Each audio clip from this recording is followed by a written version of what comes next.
ये वीडियो मुझे पाकिस्तान की लग रही है। आपको पाकिस्तान में रोबोट्स चलते हुए दिखते हैं? यहाँ पे नहीं दिखते, पर पाकिस्तान में कहीं न कहीं तो लाज़मी हो रहा होगा। ऐसे इंटेलिजेंट बच्चे मेरे ख्याल है पाकिस्तान के ही हैं। Okay, can you tell me the place name?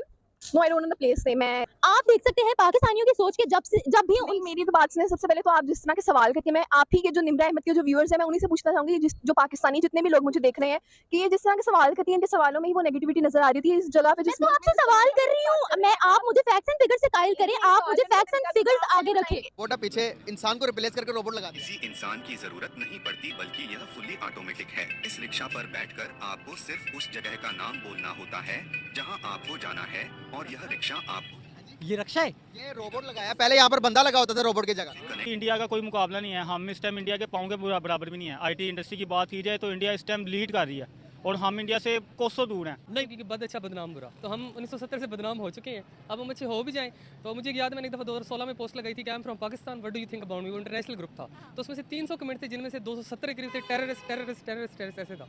अब हमारे मुल्क में ये दहशतगर्दी है, हमारे साथ अफगानिस्तान है, हमें उसकी सरहद से खतरात हैं, हमारे साथ इंडिया है, हमें उधर से खतरात हैं। अब जिस फॉरेनर ने आना है वो पहले ये देखेगा ना ये मुल्क स्टेबल है कि नहीं।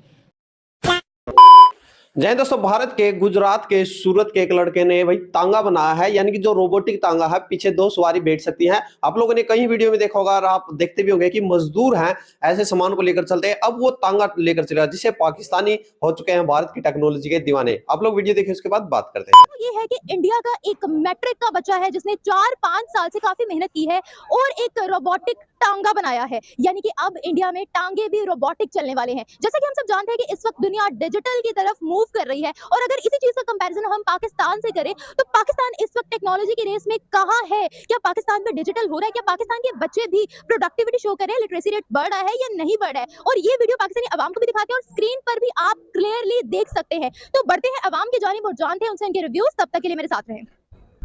ये वीडियो मुझे पाकिस्तान की लग रही है। अच्छा बटे मजाक। आपको पाकिस्तान में रोबोट्स चलते हुए दिखते हैं? यहाँ पे नहीं दिखते, पर पाकिस्तान में कहीं न कहीं तो लाज़मी हो रहा होगा। ऐसे इंटेलिजेंट बच्चे मेरे ख्याल है पाकिस्तान के ही हैं। ओके, कैसा लगा मेरा मजाक? गजब।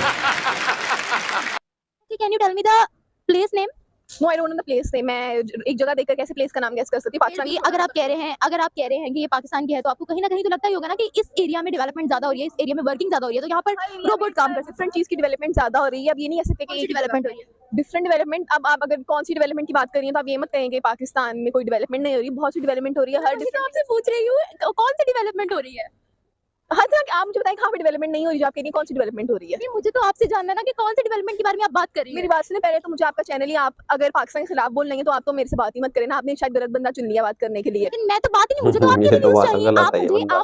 फैक्ट्स एंड फिगर्स से कायल करें, आप मुझे फैक्ट्स एंड फिगर्स से मात दें। आप पहले सवाल तो सकते हैं। आप सवाल ही ऐसे करती हैं कि मैं तो आपसे डेवलपमेंट के बारे में बात कर रही हूँ। डेवलपमेंट। आपका सवाल में एक नेगेटिविटी होती है कि है अरे भाई, मेरे तो सवाल यही है कि पाकिस्तान में डेवलपमेंट आप कह रही हैं बहुत ज्यादा हो रही है, तो मैं वही पूछ रही हूँ कि किस डेवलपमेंट के बारे में आप बात कर रही हैं। सही बात है। भाई इंडिया का कोई मुकाबला नहीं है। हम इस टाइम इंडिया के पाँव के बराबर भी नहीं है। आईटी इंडस्ट्री की बात की जाए तो इंडिया इस टाइम लीड कर रही है, और हम इंडिया से कोसों दूर हैं। और ये जो हमारी इस टाइम पूरे मुल्क की कंडीशन है ना, इकोनॉमिक कंडीशंस, अगर हम इस आईटी पे जोर दें, हुकूमत अगर इस पे कोई जोर दे और अपॉर्चुनिटीज़ प्रोवाइड करे स्टूडेंट्स को, तो ये आईटी इंडस्ट्री ही जो है ना, वो पाकिस्तान का सारा कर्जा उतार सकती है। इतना इसमें पोटेंशियल है ना कि आपकी सोच है।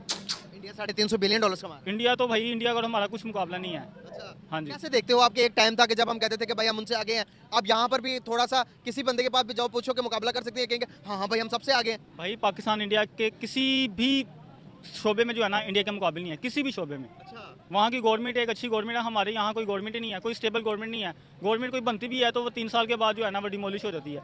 तो फिर कोई अब इंटरम गवर्नमेंट चल रही है, फिर इलेक्शन होंगे, फिर बेसिकली यहाँ पे कोई रूल ऑफ लॉ नहीं है। जब तक रूल ऑफ लॉ नहीं होगा तो ये मुल्क तरक्की नहीं कर सकता।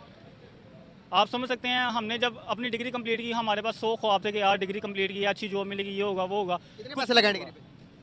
कोई 30-35 लाख रुपए लग चुके हैं हमारी डिग्री पे। आपको पता है प्राइवेट यूनिवर्सिटी से डिग्री करें, उनकी इतनी फीसिस हैं, और डिग्री करने के बाद जॉब लेने जाओ, भाई आप एक्सपीरियंस नहीं है, आप फ्रेश हैं, उनको पे कर देते हैं 15-20 हज़ार जो है ना, इंटर्नशिप पे पे दे देते हैं, कहते हैं कि आए हमारे पास काम। 5 साल वो और पैसे अलग जाएगी और कहते हैं फ्रेश है। हाँ, तो जो अभी तक हमने एक्सपीरियंस किया ना, मैं तो अपने देखने वालों को यही कहूँगा कि भाई आप इंटर तक अपनी एजुकेशन कंप्लीट करें, उसके बाद आप कोई ना कोई स्किल सीखें।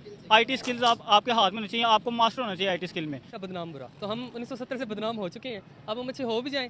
तो मुझे याद है मैंने एक दफ़ा 2016 में पोस्ट लगाई थी कि I am from Pakistan, what do you think about me, वो इंटरनेशनल ग्रुप था। तो उसमें से 300 कमेंट थे जिनमें से 270 करीब थे टेररिस्ट टेररिस्ट टेररिस्ट टेररिस्ट ऐसे था। अब मैं उनको कैसे बताऊँ कि यार मैं स्टूडेंट हूँ, मैं पढ़ता हूँ, मैं टेररिस्ट नहीं हूँ। तो जो इमेज प्रोपेगेट कर जाता है ना, वो रिवर्स करना हो सकता है, बिल्कुल हो सकता है, कई मुल्कों ने किया भी है, लेकिन हमारी तरफ से भी वैसी एफर्ट नज़र नहीं आ रही। तो इन फ्यूचर में भी हो जाए। तो आपके हमारा पड़ोसी मुल्क हिंदुस्तान, उनका टूरिज्म का रिकॉर्ड ब्रेक हुआ है, दुनिया की नज़र उन पर चली गई। अब उन्होंने उनका ना अयोध्या में मंदिर बना, तो उसको देखने बड़ी दुनिया भर से लोग आ रहे हैं। क्या वजूहत है कि उनके जदीद और उनके कदीम चीज़ों को, उनके इनोवेशन को लोग पसंद कर रहे हैं? जितने भी इंटरनेशनल वर्ल्ड है वो सारी एक वर्ड पे चलती है जिसे हम ट्रस्ट कहते हैं। जब ट्रस्ट होता है तो वो लोग जाते हैं, एंजॉय करते हैं सारा। और दूसरा, अब खुद से इमेजिन कर लेना, आप कहीं घूमने जाना है तो अब क्या मतलब क्या आपकी डिमांड होगी, सेफ्टी हो, मतलब कि कोई रिस्ट्रिक्शन ना हो, कुछ ऐसी कोई बात ना हो, तो इंडिया वो सारा प्रोवाइड कर रहा है, तो लोगों ने जाना, सारी बात है। कि माइंडसेट ऐसा बना, हमारा क्यों नहीं बना? हम एक जैसे है ना तकरीबन। कि क्योंकि माइंडसेट जो डेमोक्रेसी के अंदर डेवलप होता है ना, वो डेमोक्रेसी बहुत अच्छी चीज़ है, मतलब कंसिस्टेंटली दिमाग को फिल्टर करती है, गंदे बंदों को निकाल देती है। हमारी हमेशा ब्रेन वॉशिंग की गई है, हमें बताया गया जी ये अब चोर है, इसको मैं निकालने लगा हूँ, वो ईमानदार है। 4 साल बाद कहते हैं वो कंजर था, आई एम सॉरी फॉर लेकिन अब मैं ईमानदार उसको लेके आऊँ जो पहले चोर था। तो हमारी अपनी पर्सनल थिंकिंग है नहीं, तो हमारी वही थिंकिंग है जो पीछे से डोरे हिल रही है। कोई फ्रीडम ऑफ थिंकिंग, स्पीच, ये यहाँ पे कुछ भी ऐसा नहीं है। क्या लगता है कि इस तरह ही चलता रहा तो इंडिया तो एक पावरफुल, मतलब मैं पावरफुल से आगे वाला लफ्ज़ नहीं है वरना मैं वो इस्तेमाल कर लेती, कि आज दुनिया का इतना यकीन उस पर बन गया जिसको हम क्रिटिसाइज रात दिन दोपहर हर टाइम करते रहते हैं, दुनिया उस पर यकीन करती है। उनकी डायरेक्शन स्टार्ट में बहुत सीधी थी, मतलब उनका जो इसरो क्रिएट हुआ था ना 1916, तब मुझे एग्जैक्ट ईयर नहीं याद, उसके रिजल्ट पूरे आज देखते हैं चंद्रयान की सूरत में चांद पे लैंड कर रहे हैं। तो ये इफेक्ट देखने हो तो बड़ी लॉन्ग टर्म प्लानिंग करनी पड़ती है। हमारी प्लानिंग होती है सिर्फ 3 साल की, 3 साल अगले ये हो, फिर 3 साल, फिर 3 साल। हमारे तो प्राइम मिनिस्टर का कंफर्म नहीं होता कि 4 साल रहेगा नहीं रहेगा। तो दोस्तों आप लोगों ने देखा, यानी कि आज भारत के जो वैज्ञानिक हैं वो तो ऐसे कारनामे कर ही रहे हैं, यानी कि भाई सूरज चांद वो तो छोड़िए, उससे भी आगे निकल चुके हैं। परसों ही नए साल पर भारत ने सैटेलाइट भेजी है जो कि ब्लैक होल का अध्ययन करेगी कि भाई जो हमारे पृथ्वी है, आप लोगों ने ब्लैक होल काफी सुना होगा। ब्लैक होल में यानी कि भाई इतने सूरज समा जाते हैं, इतनी पृथ्वी समा जाती हैं, तो उसका अध्ययन करने के लिए भारत ने इसरो ने परसों अपनी जो मिसाइल है वो भेजी है। और चंद्रयान यानी कि बड़े बड़े कारनामे तो ये भाई स्टूडेंट है, सूरत का एक स्टूडेंट है जिसने टेक्नोलॉजी के दीवाने पाकिस्तान को बना दिया है। यानी कि आज भारत, बट दिक्कत क्या हो रही है ना कि भारत के बच्चे हैं वो सीईओ बन रहे हैं, और हमारा और आपका सपना है मालिक बने। जिस दिन भारत के ये बच्चे जो अभी अमेरिका में जाके, अमेरिका इतनी बड़ी बड़ी कंपनी में सीईओ 90% जो इंडियन सीईओ बने हैं, जिस दिन ओनर बन गए ना, यानी कि जो भारत के मोदी साहब का सपना है 3rd लार्जेस्ट इकोनॉमी का, वो 1st और 2nd दूर नहीं है। क्योंकि आप लोग नौकरियां देंगे, अभी नौकरियां लेने जा रहे हो, आप इतना अच्छा पढ़ लिख रहे हो तो आप नौकर बन रहे हो बड़े, आप अच्छा पढ़ लिख कर जिस दिन भारत के अंदर मालिक बन गए। देखिए एक बार जो माइक्रोसॉफ्ट के ओनर है उन्होंने बोला था, बिल गेट्स ने, कि मैं अगर इनको नौकरी ना दूं तो इंडियन को एक माइक्रोसॉफ्ट भारत में ही खुल जाएगी। तो ऐसे ही है कि भारत के अंदर इतना टैलेंट छुपा हुआ है, उस टैलेंट को बाहर दिखाने के बजाय भारत में दिखाए। और ये काम किया है मोदी साहब ने।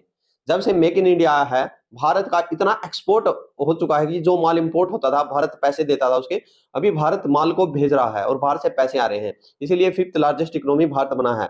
तो आने वाले समय में आप लोग ये जो स्कूलों के अंदर ऐसे साइंस एग्जीबिशन, टेक्नोलॉजी दिखाई जा रही है, आने वाले समय में ये एक बहुत बड़ी भारत के लिए कारनामे और भारत की पहचान, भारत के मोहर छाप बनेगी। आप लोग क्या रहे कमेंट सेक्शन में जरूर, जय जवाहर जय श्री राम।